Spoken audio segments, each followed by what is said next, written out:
The Legally Brief podcast is produced by the law offices of Judie Saunders. Hello, everyone, and welcome to today's edition of the Legally Brief podcast. I am so excited that today we have Rob Stolker, who is here with us. We're going to have a great conversation. We're going to talk about his new book. We're going to talk about his life. We're going to talk about some of the ups and downs, challenges, being what I consider to be a disruptor, impacting the lives of women and girls and sports, all of the things that we here at the Legally Brief podcast are interested in. I'd like to start with a little bit of an icebreaker, a little bit different from the normal tell me about yourself. So why don't I start with Rob? Let's go to, if I could take you back to when you were maybe 5 or 6 years old, or even the earliest memory. What did you want to be when you grew up? That time-old question. What did you want to be when you grew up?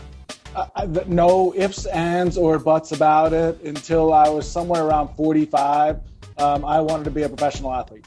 Okay. For sure. I wanted to play against Michael Jordan, and even every once in a while I would do something on the court and be like, I think I can. You think you could take them? Yeah, and then quickly I realized, like, no, you're not even remotely close. But I always kept in mind that as a dream of, playing sports for a living someday. But unfortunately, I'm not even remotely close to, being that kind of athlete. All right. So then I always follow with the question then, how close, I guess you've already answered it, how close did you come to that early childhood wish? Did you play even in college or high school? I played sports? 1 year of Division III college basketball. And when I say played, I was on the JV team and barely played on the JV team if there was some garbage time. And the first day my sophomore year, I came in a little out of shape after the summer and, doing the workout, and went right to coach afterwards and said, this isn't for me. And he kind of said a nice way, good luck to you. It didn't affect him in the slightest bit. And, it was a full realization that I wasn't that good. But I loved playing my whole life, after that, intramural rec on the court, loved playing with my girls. It's a great, sports are awesome. Yeah. And that's a lot. That's how it happens, huh? We have that early aspirations, even aspirations in high school and college. So then now we're here and we're talking about your book. It's a no-brainer. So can you tell us, even from reading that book, introduce us a little bit to your early family unit? I know from reading it that you had siblings. Can you talk a little bit about your early childhood and about the siblings you had? Yeah, sure. That was some of that, was difficult to write for sure. A lot of the, lacrosse headgear stuff, what we had been putting together for years and, websites and things like that. But when I was encouraged to get very personal, my young childhood, I grew up with my 3 younger sisters, and my parents divorced when I was, they were separated when I was 4 turning 5. But very different times back then.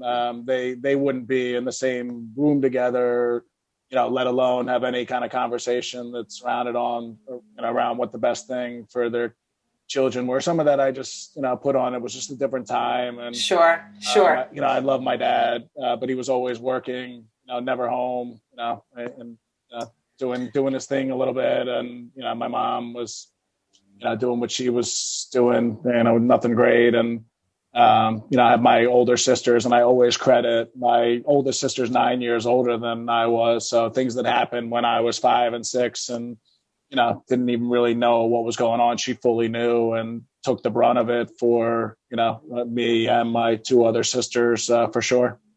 And so when I read that and I was gathering, it was so encouraging. It was one of those moments when you read where you're holding your breath, but I see how the impact. And so you said you had 3 sisters. And so I felt it as a reader that you were explaining to us and setting us up for something else. So I enjoyed that. And so we're going to put that as a side, as a footnote. So Rob has 3 sisters now. He's growing up. It's a bit tumultuous. So then now take us now a little bit now going into your So you have some type of schooling, some formal education. After that phase in your life, you enter a career. What type of career or industry did you have after the formal education? Yeah, I started out in real estate. I always thought that's what I wanted to do was, be somewhere involved in real estate and potentially, be a landlord. And I thought that was the course that I would go down. And I was working in a real estate office, and I was 25 years old, and that's when a friend from college called me, and he had told me that months earlier he got a call from a childhood friend of his about being a day trader. And he went and started day trading with him. And so he basically called me and said, this is pretty cool technology that he has. And, you need to move to New York City. And I was born and raised in Philadelphia, loved Philadelphia, thought I'd spend my whole life in Philadelphia. But, heard that opportunity and the opportunity to work with friends and, to do something that was really cool. We all of us will tell you, and we're still a very close group of friends, business partners. We learned a lot of trust and a lot of hard lessons together, and got through it. And we were the first ever day traders, and Wow. That was a great experience for us, and how I really put together business and So that's interesting. And again, I'm going to ask the listeners to make that footnote number 2 that will tie in, because here we have now, you have this an early childhood, you have the 4 sisters, then you're starting into a career. You said you're into real estate. You're one of the early pioneers or the early individuals in day trading. And then let's go a little bit now at some point then. And I know, of course, again, from reading the book, that you meet your wife, Julie. You all start a family. Tell us about those early years with you become a father. Talk a little bit about those early years as a new father. Tell us about how many children you have and their age range.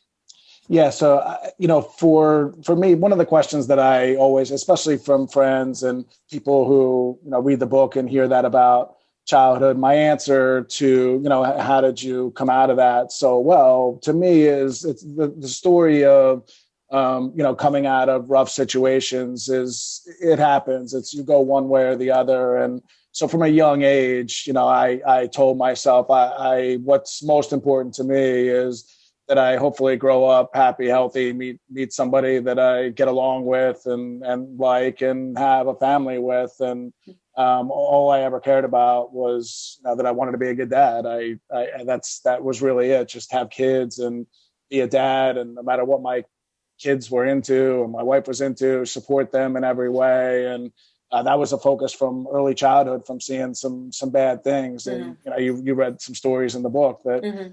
Just wasn't great. And every time I saw those things, I said, I'm definitely going to be different. And okay. So, 99, my oldest Sam was born. And, it was about that time I was getting burned out from trading. And then September 11th, right. Jenna was about 6 months old. So 2 young kids at home. And, I was getting burned out. And I hated getting on that train or ferry or bus or driving in to New York, and trading was stressful. And I would come home 6, 7, 8 o'clock at night and be exhausted. And, I was getting burned out already, but that's when, September 11th came, and that was a clear signal to me that it was time to, be home and to, look to pursue other things. So a defining moment, 9/11, like so many others around the world, and especially here on the East Coast in New York City and the surrounding area. So then you start the family, and you have a total of now 4 girls, correct? 4 girls, yeah. Yep. 4 girls. And so, like so many other young parents, young families, did you start then with the youth sports? Did you start on that track? We have so many listeners who themselves, as your children start to get into the 5, 6, 7, 8 range, the whole world opens up for youth sports. Can you talk a little bit about your first interaction with youth sports? What kind of sports did the girls play? And did you become involved personally, say as a coach or any other capacity? Absolutely. That was part of when I was young. And, I was playing sports, and like I said, I wasn't very good, but I would look over, and there would be other kids that would have their parents there, and a lot of support. And for the most part, I looked over, and maybe I'd see one of my sisters there or two of my sisters there, but that was about it. The same thing as what went before. When I was young, I would say, when my kids are older, I hope they play sports because I love sports. But if they didn't do that, then whatever they're into. And some of my girls are into other things besides sports, whether they're doing a show or whatever. I love nothing more than sitting there and watching them. Or when they were younger, they did dance and going to recitals, just seeing them happy. But sports was always what I loved. And from a young age, whether it was a Nerf ball and they were 1 or 2 years old, I would just throw it around the living room with them and hit them in the face and say arms out, and start small. And then as they got older, Sam started. She played soccer, basketball. I always coached basketball from when all 4 of my girls were playing when they were young, and they played all the way up through 8th grade travel. And a couple of them played, and 3 of them played in high school. 2 are still playing. So I coached them up until 8th grade in basketball. Coached some soccer. Spring, a couple of them played softball. My oldest turned to field hockey and loved that. I didn't know anything about it, but I started watching YouTube videos and loved watching her play. So they always played sports, and so they were active. They were involved. So then I want to talk about a little bit of the defining moment that you discuss in the book. You are one of the girls becomes interested in the sports lacrosse. You're walking onto the lacrosse field. You're excited. I believe that you mentioned maybe that another parent or someone with one of the youth organizations reach out and ask if you yourself want to participate in coaching. You walk onto the field at some point. You notice the lacrosse field. Tell the listeners what it is you notice and some of the questions that you have.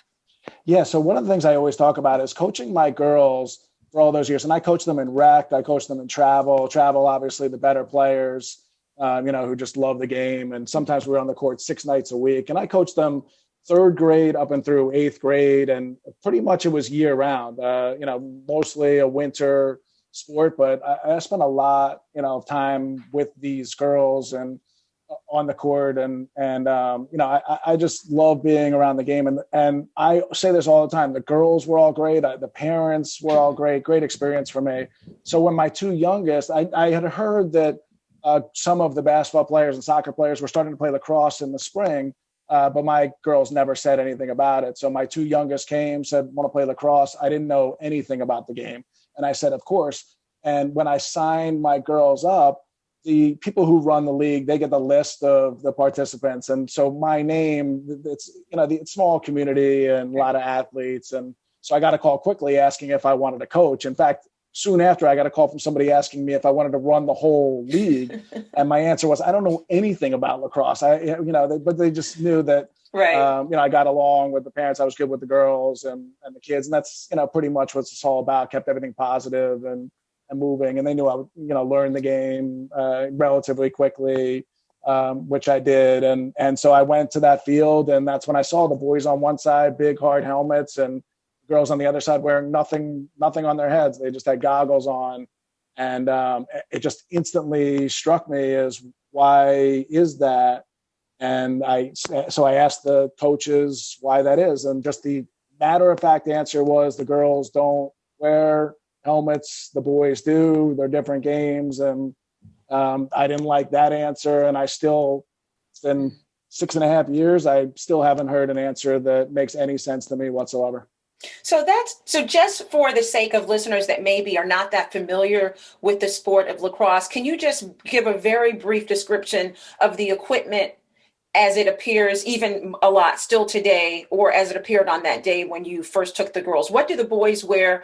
What do the girls wear? What is the equipment that's used to play the sport? Just very briefly. Yeah, the boys wear big, hard helmets. They're what you can picture. It looks like football. It's football helmet's harder, but it's still a big, hard helmet. Hockey helmet. They're big, hard helmets. What U.S. Lacrosse and ASTM, which is an independent body that creates standard, U.S. Lacrosse and ASTM together made a standard which basically called for soft headgear. So you can squeeze it. So there are plenty of soft headgear out there, but then the other part of the standard was it had to withstand stick impact, which is a very hard stick to head impact, and lacrosse is played with a rock hard ball. So that's what this headgear is alleviating, pretty much just accidental ball and stick to the heads that, as you read in my book, it just happens all the time. Just one single, mostly accidental ball to the head. But the boys' game is very physical. So the boys also wear pads. They wear big shoulder pads, arm pads. They wear big gloves on their hand. And the girls only wear goggles. And the basic premise is that they're different games. The boys' game is checking, more physical, and the girls' game is supposed to be more free-flowing, more open.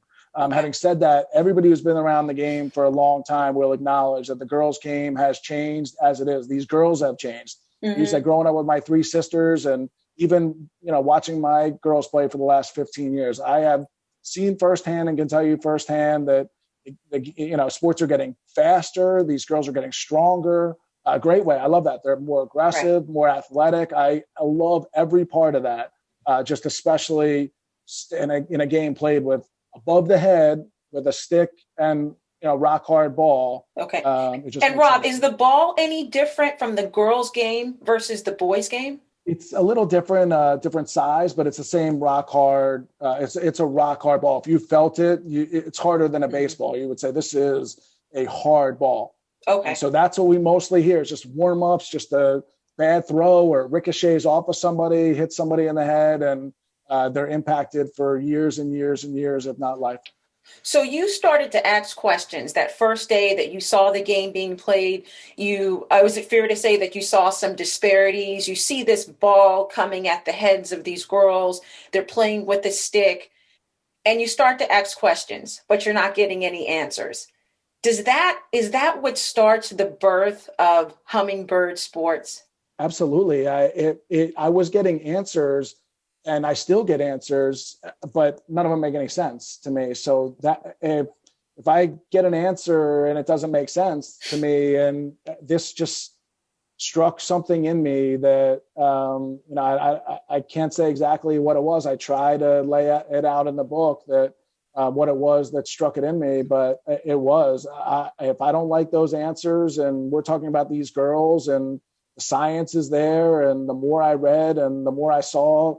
One of the first things was 2 major studies having girls lacrosse as the second highest concussion sport at the high school level to football. And the answer that I got, and the one that, you read it in the book that I get most of the time, is this fear that the girls' game is going to turn into the boys' game because we're putting headgear on their heads. No scientific basis to that whatsoever. It makes no sense. And to answer your question, it's very frustrating. And not only it would appear to me, not only does that not make any sense, but it fails to do something very basic to protect the health and the lives of girls. And let me back up, because I just started with saying the birth of Hummingbird Sports without introducing or saying, in your being confronted with all of these questions, the fire now starting to burn inside, you're feeling that spirit of, wait a minute, there's something going on here. Do you start then this journey or quest to get an answer? And does that lead to what is Hummingbird Sport? Can you describe that for our listeners? What did that lead to?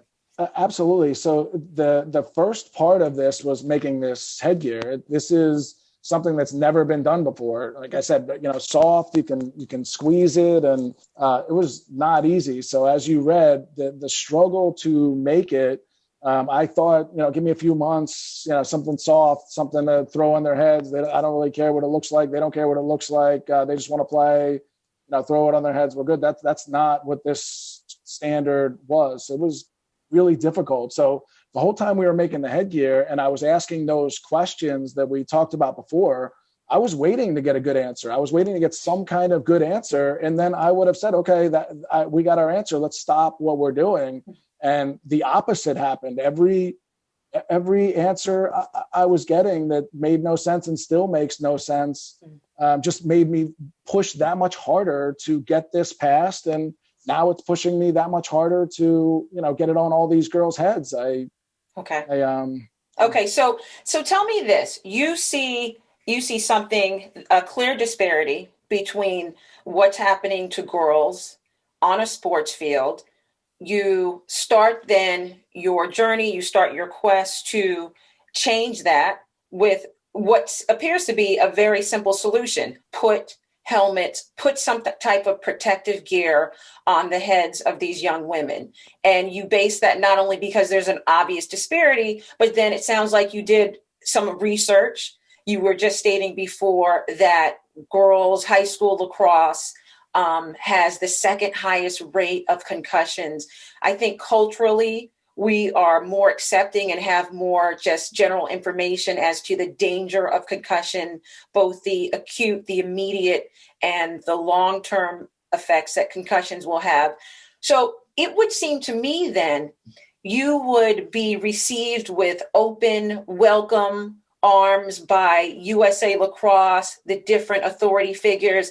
It would seem to be, oh, Rob, thank you. We've been waiting for someone just like you to come along. Is that the reception? Is that the welcome that you got? Not even close.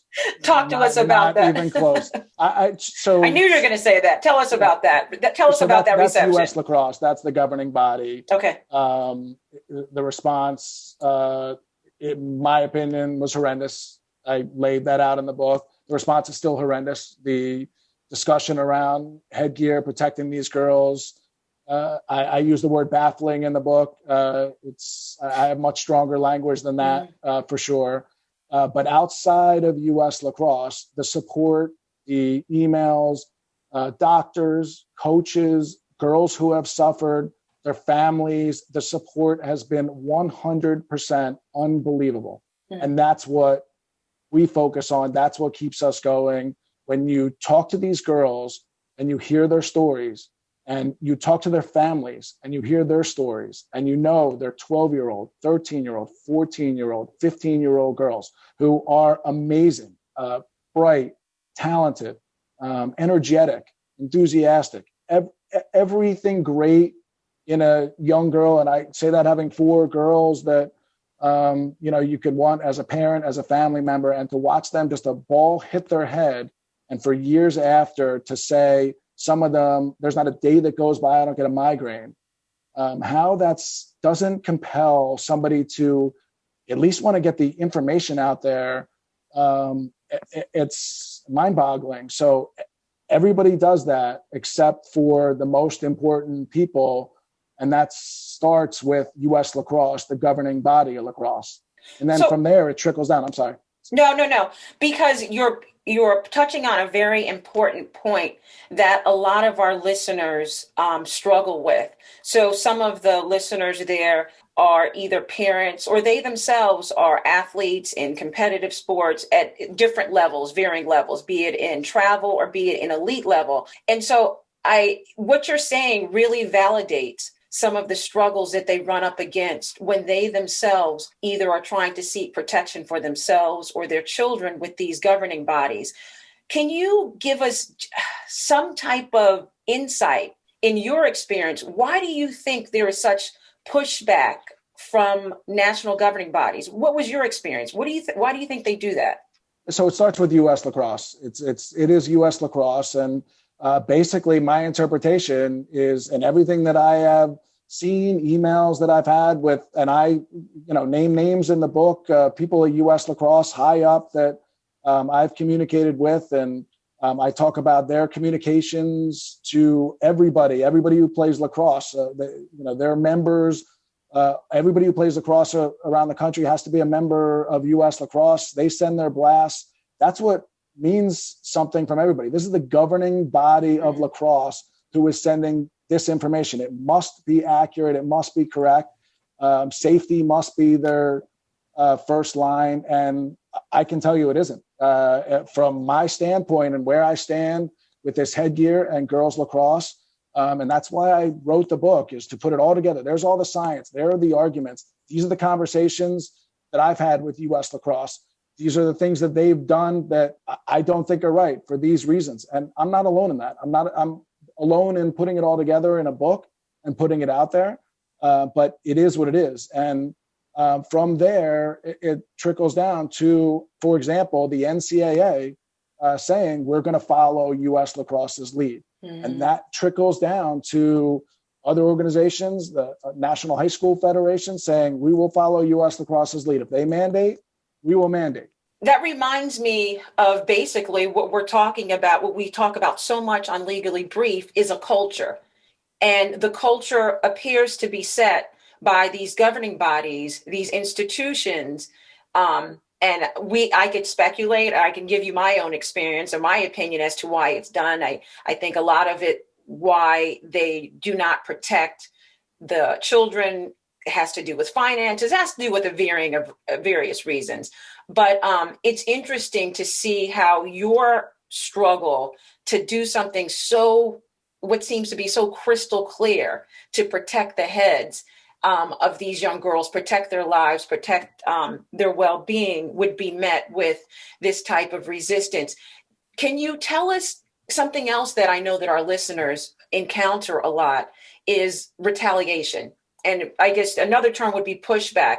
I know that you talk about in the book one of the instances that you have where you were taking the helmet that you had now created through your company, Hummingbird Sports, one of the girls' helmets, and you're taking it to market. And it seems as if you and your team are trying to sell it or market it. And then is it a competitor, or was it the men's lacrosse, their top helmet maker? Did they rush another helmet to market? Was there some type of issue with that kind of that undermined what you were trying to do? It was U.S. Lacrosse. So our competitor, who's Cascade, makes boys helmets. They launched their headgear somewhere around 6 months. 6 weeks, 2 months after we launched ours. And they are strongly supported by U.S. Lacrosse. Being a boys helmet company, they obviously pay advertising dollars.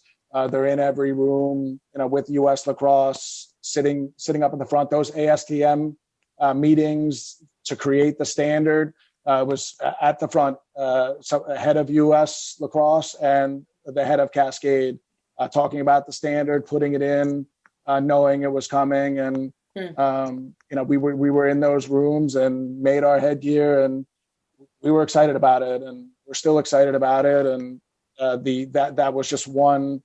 One of the uphill battles that we faced here is having a competitor there and having them supported by U.S. Lacrosse. Having said that, it's common knowledge on everybody who has this headgear, has been around this headgear, that the acknowledgement that U.S. Lacrosse is not getting the information out there the way they should.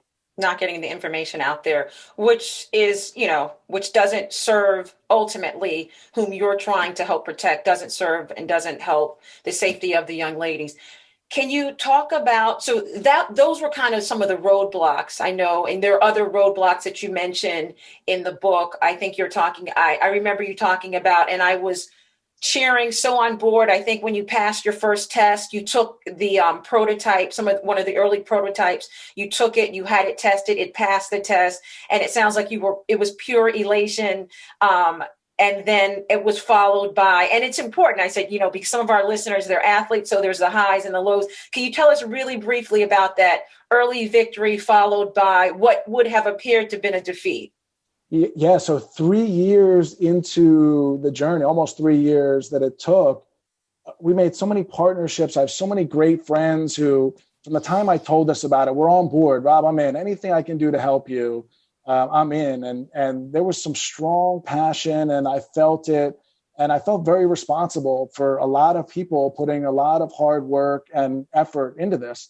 And one of the things that I talk about in the book, I'm very fortunate that I made a great partnership with Sean Springs, former NFL player, just a great guy. If I can show it real quick. Please do. His company, WinPack Technology, made the interior padding on our headgear inside here, which helped us pass that standard to make something soft with their pads inside. Sean's story, his company, WinPack, is amazing. And he's another one of those people that I could tell from the moment we met him and, we're talking to him about his passion and why he decided to make padding for headgear, that it was just, we were on the same page from minute one. And he's just a great person, and I've loved being his partner, and we just have a great conversation. I don't know if you saw it in the book that I did a QR code interview with him, and he's just such a great guy, humble, and he knows the effects of head injuries, playing football for 13 years, especially in the 90s, and he played at Ohio State. Yeah. So I had so many partners, so many people, friends who had a lot of invested in this and were angry and wanted to see me pass. And it's difficult failing. It's really difficult, especially driving 12 hours, paying a lot of money. We put a lot of money into this, a lot of time, a lot of heart, a lot of effort, a lot of being on fields with girls. You said elated, and there was definitely an elation when we passed. But for me, it was more relief. And just mention, when you say passed, so you took the helmet, the early prototype, you took it, I think it was somewhere in New York, upstate New York, to have it tested, and it passed that testing. Just wanted to explain that to the listeners. Yeah, absolutely. So there was a cannon test, which is that 60-mile-an-hour rock hard ball shooting at very close range at the headgear. Okay. That was the most difficult of the three tests there were, at least for us, to pass. And I would think for anybody who was there, it's, like I said, that rock hard ball, shooting it, you saw the impact at close range. We went to that lab with a soft headgear that we knew would pass the other two tests with a little bit of work. So we went and did the cannon test, and we passed the cannon test at a lab in New York. We were just so excited. It was, and that was maybe 6 months after we started. Just so excited that we did it, and how did we do it? And it's unbelievable. And so we took another 6 months, 9 months to finish all the straps and buckles and put our great name and logo on there, and a lot of work behind it, and took it to another lab. At that point, I had heard that the lab we went to in New York was having some issues with their testing equipment. So we drove out to Ohio. Same thing. Not that I thought it was going to just happen. I was obviously nervous, but we failed miserably, and we deserved to fail miserably. And that was brutal to take, and it was a brutal ride home, and it was really brutal for me to have to tell a lot of people that I failed miserably. And you know what? So you had the victory followed by what would have seemed to be a crushing defeat. And this is one of the reasons why I really want the listeners to get this book, because when you just said, not only did you feel like you were disappointing a lot of people, tell us, I thought that it was just rich when you talked about some of the people you were most afraid, most not wanting to disappoint were your girls, themselves. Yeah, I mean, they were my two youngest girls for sure, but them I could deal with. Them I can deal with. Right. They're my kids, and I take full ownership of everything they do, the good, the bad. And I tell them like it is, and they understood that. They understood that I was looking out for their interest. Best. But there were other people. I was starting to meet girls who were suffered on the field, and they wanted to see a solution in the game, and they wanted to help with the solution. Calling them and telling them that I had just failed miserably. And I wouldn't have it any other way than to make all those calls, all those people who supported me from day one. And I had hundreds of people who said, good luck to you, and I'm with you, and you're doing the right thing. And I know it's hard, but good luck to you. And to tell all those people and those girls and their families, and even doctors and scientists who have written studies about how these girls' heads need to be protected, were looking at me to make the solution. And that's what I did. People ask me all the time about the concussions and physics, and I don't know anything about that stuff. I just know that it's an issue, and head injuries are a serious issue. And I made the headgear that fit that standard. That was my part here. Wow. And I know it's the right thing, but those doctors and scientists who were looking for me to finish it off, having to call them and so you were back motivated. To square one. Yeah, that was part of the motivation. To me, it was all the motivation. Telling my kids that they would never play the game, that would have been fine with me. And I would have always known I made the right decision. And I tried, couldn't make headgear, but to tell those girls, those doctors, those scientists, that not only did I fail, but I'm going to stop and not see this through to the end. There was no doing that whatsoever. No option. Well, spoiler alert, I know because that we have the helmet. So we know that quote unquote defeat, correction, lesson was not the end of your story. So I want you, as we start to wrap up, I want you to just take us through, what took us to the end, the final kind of phases of getting the helmet that you took to market. How was that part of the journey? And we know that wasn't the end of the story with that one defeat. Yes, we had an amazing engineer from the time that we failed that test that we should have passed. The next day, we were on the phone looking for somebody who could help us. And we had a name from before and just drove right up to New Hampshire, all packed in a car, and drove up and met with them and hired him on the spot. So that part of it, and he's amazing and still a big part of everything we're doing today. So that part of it, at that point, I was comfortable with. Even for him, though, he started to learn how difficult this standard was and making soft headgear that withstand those impacts. But we're certainly not done here. We made a second model headgear. We made our first and took it to fields, and we got some great feedback. But there was some things we never thought that our first one would be perfect, and took us another 2.5 years. We made our second model with those goggles, integrated, adjustable. We're making other products for these girls. So that's one thing for us, is we've seen firsthand how the girls are underserved in other ways, and we've just made that a part of our mission. I get calls all the time saying, "Can you make this for boys?" And I say, "I have no interest. They're looked out for enough. We make stuff for girls." Awesome. So that is a perfect way to end this. You are forging ahead. We need this. We need what you're doing, Rob. I know the listeners, so many of my listeners have had similar stories, obstacles, challenges, pushback by institutions and authority figures. And you have exceeded every expectation of a guest that we want on the podcast, someone that is inspiring, motivates us to keep going, and also is expanding our world, causing us to learn. I knew a little bit about lacrosse through my boys playing in travel lacrosse, but you've expanded our understanding about USA lacrosse and our understanding about what is the progression of the sport, women's lacrosse. So I have to tell you some of the things that I've learned, some of my takeaways from this book, and I'm holding it up, and this is going to be both in audio and video, but I want everybody to see it's a no-brainer. Entrepreneurs battle to reduce concussions. I think that's the operative word, concussions in girls lacrosse. And, from reading the book, both from reading the book and our conversation, I know that, again, you remind me that challenge and obstacles early in life are not definitive and don't necessarily define where we're going to go, what our life work is. I want all of our listeners to know that.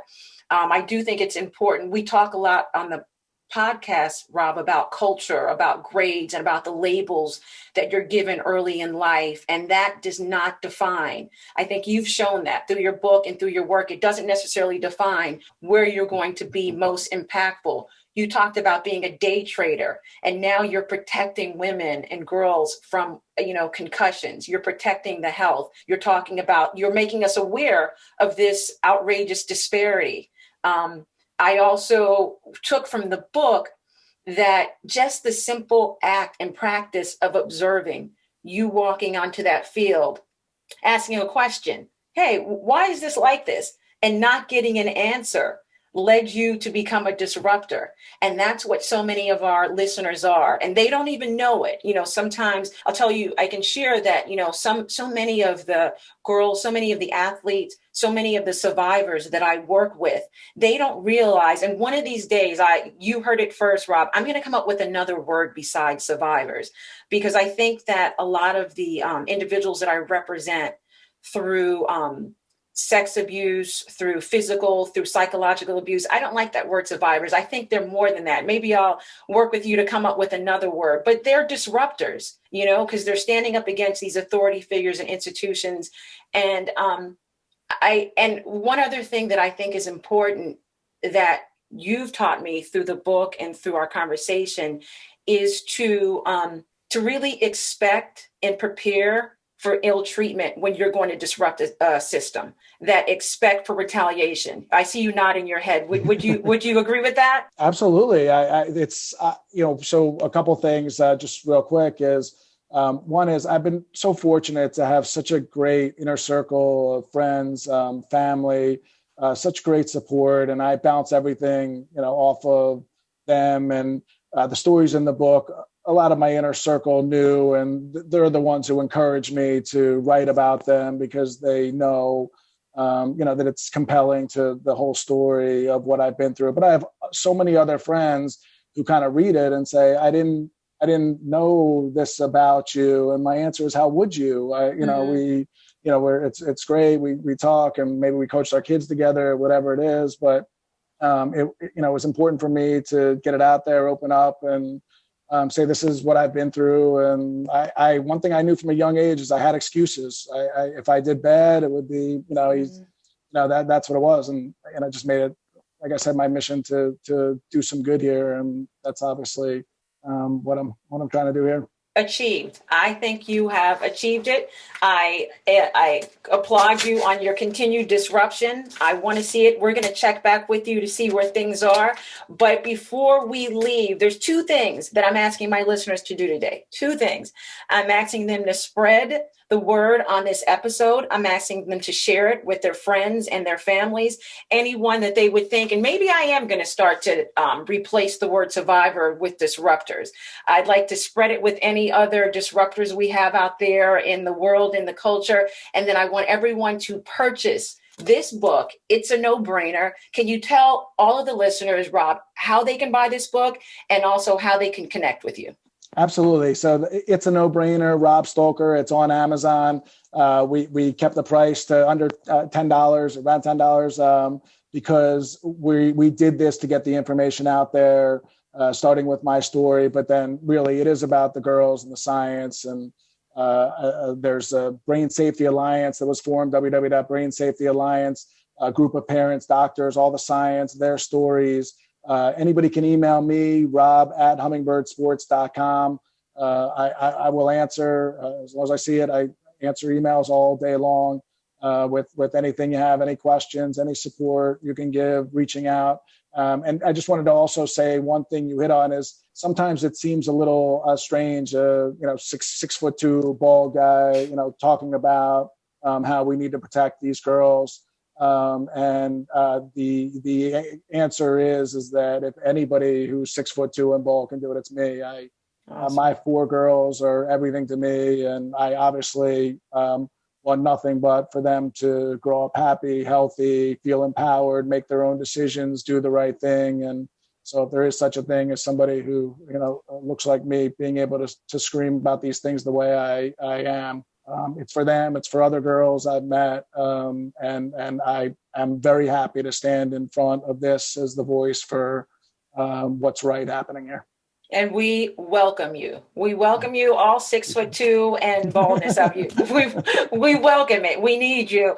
Rob, thank you so much for appearing with us today, for having this conversation. I thoroughly enjoyed it. Go buy the book, everyone. Connect with Rob and get a helmet on your girls' heads if they're playing lacrosse. That's what we want. No concussions. We want long, healthy lives for all of our athletes. Thank you so much. Thank you so much, Judie. Really appreciate you having me on. Absolutely. And all your shared passion. Appreciate it. It means a lot. Awesome. You take care. Talk to you soon. You too. Thanks, Judie. Okay. Thank you for listening to the Legally Brief podcast. Remember to join Judie and fellow listeners at the Legally Brief Facebook group. Contact Judie at judy@jsaunderslawfirm.com. Remember, there is no keener revelation of a society's soul than the way it treats its children.